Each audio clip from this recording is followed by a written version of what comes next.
Welcome to the Mind Fuel Chakra 30-day series, where we're going to balance, energize, and bring vitality to the chakras. Make sure you're subscribed and don't forget to like and comment. Let's dive in. Hello, everyone, and welcome to day 13 of the Mind Fuel Chakra series. We are now on the fourth chakra, the Heart Chakra.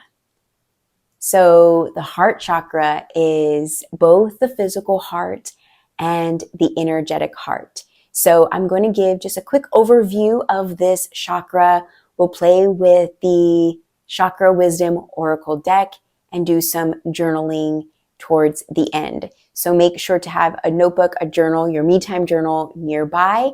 So let's dive in. So our heart chakra. This is associated with the color green. It can also sometimes be associated with the color pink. So working with our deck in just a few moments, it's associated with green. Okay, so think of the emerald color green, that type of beautiful color green. And the heart chakra, our fourth chakra, is this gateway. It's right in the middle, literally, right? So we're traveling up and it's right in the middle. And it's the bridge between the first three chakras that we have already worked with that are very foundational, very grounding, playful, sensual, and very close to the physical realm. Okay. So the root chakra is a quick just recap. We are working with Mother Earth, being grounded, being in this physical place. And we're slowly climbing up. And as we get into our heart chakra, now we're in this place of love, compassion, and vulnerability. And once we pass this bridge, we're then ascending higher up to higher realms, getting closer to universe, source, the divine. But we have to be here. We have to get to our heart, right? So I think about the heart chakra is this place of love, the love we have for ourselves, the love we have for our friends and family, the love we have for the collective, the community, the world. It's really important for us to be in love with ourselves, be in love with all the parts of us, the parts that we like and even the parts we don't like, being in love with our body, being in love with our essence, being in love with where we are in our life on the journey. Maybe we're not exactly where we see ourselves, or maybe we've had to fall back a few steps. But wherever we are, can we just love it and love ourselves for showing up where we are now? Can we love ourselves enough to meet ourselves where we are in this moment and continue to keep going? Right? That's the love. So when we are blocked in our heart chakra, it could be a form of loneliness, grief, bitterness. Okay. So we might have experienced this for ourselves, and that's the blockage. We may have seen this in other people, right? And when this area is balanced and open, we are full of expansion. We are full of compassion and full of being able to be vulnerable. And this is a double-sided coin. This is the love for ourselves, right? Being compassionate to ourselves, being vulnerable with ourselves. And you may think like, well, of course I'm vulnerable with myself, right? I'm with myself. But a lot of people don't look at themselves in the mirror, right? They don't look at themselves. They don't look at their face and their features. And they don't look at their entire body and all the curves, right? And all the uniqueness. And so that is part of it, the vulnerability of just being with ourselves, being with where we are, as I mentioned before. And when we can do that with ourselves, we can then open up and be vulnerable with others, right? And share parts of ourselves with others and know that we can do so in a safe way. We can do so in a way that we know it won't shut us down. And it gives the opportunity for others to be vulnerable with us, right? And that builds connection.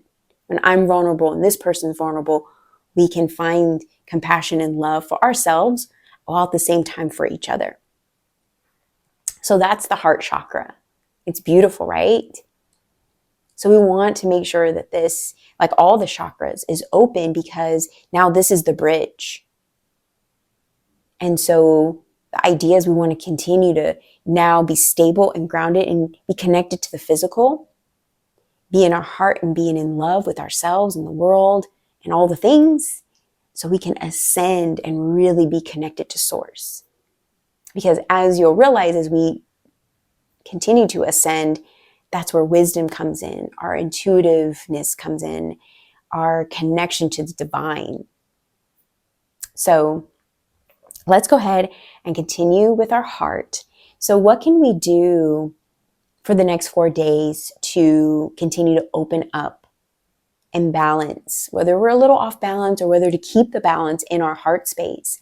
I invite you to do things that light you up, things that you love to do, right? Be around your loved ones, hug them, kiss them. Also, I invite you to take yourself on a date. Even if you're in a relationship, like I'm married, I take myself on dates. I go on dates with my husband, yes, of course. And those dates are different. Those dates are meant for us to connect and for us to vibe and, have that feeling of, dating and getting to know each other, right, in a new way. But it's the same thing when you take yourself on a date, right? You're vibing, you're taking yourself out, you're doing things that just bring you just natural, authentic joy. So doing things that you just absolutely love, being around your loved ones, being around the people that support you, and being around yourself. Take yourself out on a fun date. And it could be just simple as going to a movie, right? Doing all the fixings. Like get the popcorn, get the drink, do all the things, get the best seat in the house, and just enjoy taking yourself out on this fun outing. So these are some things you can do in the next 4 days. Okay, so let's dive in and play with the heart chakra using our Chakra Wisdom Oracle deck and see what word, what message is popping out for us for the heart chakra.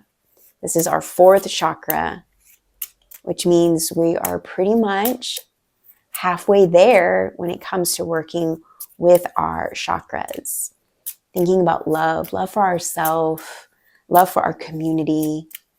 And it starts with ourselves, you guys. If we don't know how to love ourselves and be compassionate with ourselves, vulnerable with ourselves, like I mentioned, we're going to be closed off to the world in some way. We're going to be disconnected. We're not going to be able to fully give in the way that we want to, or the way we think we are. If you think you're giving, but you're not giving to yourself, you're not fully giving and fully being open and fully connected. And I know this because of my own experience. I teach and guide this because I'm always a student of life. That's 100%. But at the same time, I've also learned some things and through my own experiences. And the heart chakra is one where it was hard for me for a while to be vulnerable, to open up. And I always would wonder why, there was a little disconnect in my relationships. And I realized because I wasn't fully giving myself. And I wasn't fully giving myself to myself, one, which meant I wasn't fully giving to relationships. And those was partnerships, those were friendships, any type of relationship, right? There was always just a certain threshold that you would get, and then it would end because I didn't know how to take myself there, let alone have someone go there with me. So our heart chakra is just, it's beautiful, loving ourselves so that we can love others. We don't fully love others if we don't fully love ourselves. And it can seem like it, how can I not love my child? Or how can I not love, my parents? But it's so true. Just start thinking about that, right? How much compassion are you giving yourself? How much love are you giving yourself? And that's pretty much the same amount that you're giving the world in some way. So that if you want to give more love, you have to start with you. So let's see. Ooh, okay. Okay. You'll know why I'm saying okay like this. So the word is trickery, and it's an interesting image. We have a dragon, a green dragon, the squirrel. There's a basket full of what? Nuts.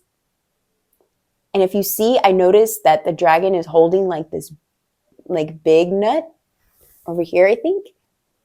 And then the squirrel has like a basket full of little ones.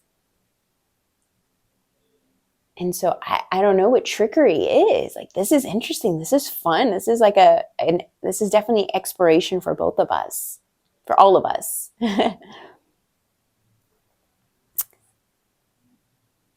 So it's winter. Yeah, why is he holding that bigger nut from the squirrel? Trickery. Okay. And being that we're talking about love, right? So it's like, okay, just really kind of makes you wonder, like, where are we going with this trickery? Okay. So trickery. And the story is Kelly the Green Dragon. So that's Kelly the Green Dragon. So the tempter is as guilty as the thief. Kelly the Green Dragon has one jumbo-sized acorn. Oh, it's an acorn, not a nut. Okay. So Kelly the Green Dragon has one jumbo-sized acorn to get him through winter. Squirrel spies the huge acorn and decides he just has to have it to win the forest's annual acorn contest. To tempt Kelly, he fills a basket with rocks and scatters the tiny acorns he has collected on top. Oh no. Kelly feels the weight of the basket and steals it, allowing Squirrel to grab the single acorn. But they both lose. Kelly now has less food, and Squirrel is disqualified from the contest for cheating. Okay. So the inspiration here is during trying times, things may be easier if you ask for help. Don't be disappointed if assistance does not come from the place you expect.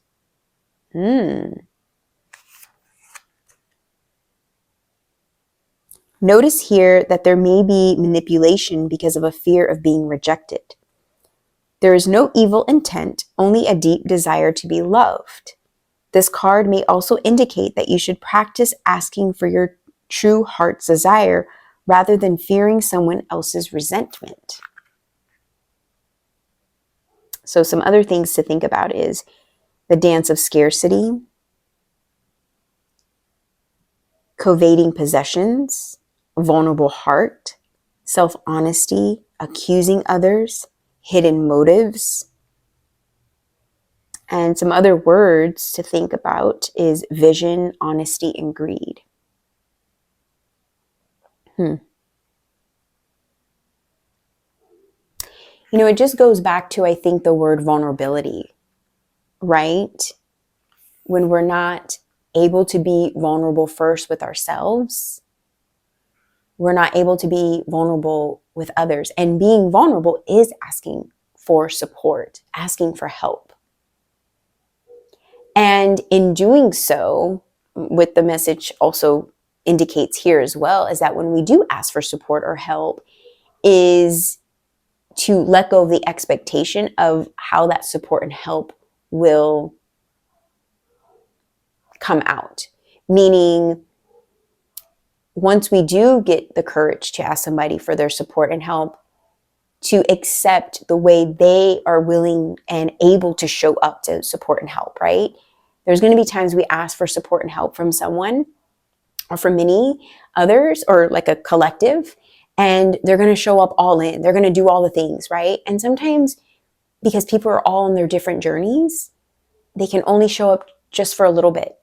Or, you know, it could be their time, it could be their energy, it could be monetary, like, right? I only have this amount to give at this time, even though you need a full amount of this. they're only able to give you a half or a third, right? But the idea here is to be honest and vulnerable, and also step back and not let an expectation also get in the way of that, because that's also how we can get resentment. And that's happens in our hearts, right? Well, I'm not going to ask for help again. I'm just going to do it all on my own. And here you are back just being cold. And you're really being cold with yourself. You're being cold with the world. People want to help. People want to support you. People want to help you. We all do. We all want to support someone and help someone, right? But we have to learn how to support and help ourselves. How far can I get until I need the support and help, right? But also support and help ourselves in being vulnerable to ask for that support and help. And the way that we can also support ourselves is to let go of the expectation, because everyone's going to show up the best way they can in that moment. So that's kind of what I'm feeling called to share. So what did you think? What came up for you? Share in the comments, with that word, the image, the story, right? Maybe some of the things I shared. And I'll share with you those key ideas again of dance of scarcity, vulnerable heart, self-honesty, accusing others, hidden motives, vision, honesty, and greed, right? When we're not honest and we're not vulnerable and just out there fully, in a sense with our heart open, that's how these things happen, right? How hidden motives come either from ourselves or from others, because we weren't just loving and honest and vulnerable from the start. So let's go ahead and dive in a little bit deeper with today's journal prompt. 2 minutes, little music, journal prompt will be on the screen, and let's begin. Am I afraid to tell the truth?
All right, my friends, 2 minutes is up, but if you have a little time, continue working with this. This is important stuff. Am I afraid to tell the truth? And it's interesting because our next chakra in the next 3 days, we'll be working with the throat chakra, but there's always a connection and flow happening, right? If you think about it, I have this on my sweatshirt. The flow is always happening like this of these chakras. And so they're interconnected. They're working together. If we don't have a stable foundation, we can't go up this ladder, this chakra ladder, right? And they work with each other. So being able to be honest and come from a place in our heart has to do with our throat chakra, right? If I can't be vulnerable, then that means I can't speak my truth. I'm not going to ask for that support because I'm too scared. I'm not willing to be vulnerable and open up my heart and show that I'm in a place where I need support. So I'm not going to speak it. Right? So it's all connected. So we're already kind of getting into that already. But again, I encourage you as we go through these next 3 days or 4 days, right? To think about doing things that you love, being around your loved ones, being vulnerable to yourself, taking yourself out on a date. That may even be vulnerable enough, right? Taking yourself out to dinner, people seeing you eating dinner alone, but it's not like you don't have anyone to have dinner with. It's not about that, right? It's about just, I'm treating myself. I'm being with myself. And that can be a vulnerable thing. So playing with these variables can be a little uncomfortable, but this is how we balance and how we expand and really work with these energies. So if there's anything you're feeling called to share in the comments as we are now beginning working with the heart chakra, please share. I love when you guys share. So I always encourage that as much as possible if you're feeling called. And with that said, thank you so much for showing up for you today. And I'll see you back here tomorrow as we continue working on the heart chakra here in the Mindful Chakra series. Namaste. If you enjoyed today's practice and you're not yet part of the Mindful Motion community, subscribe today for more daily mindfulness.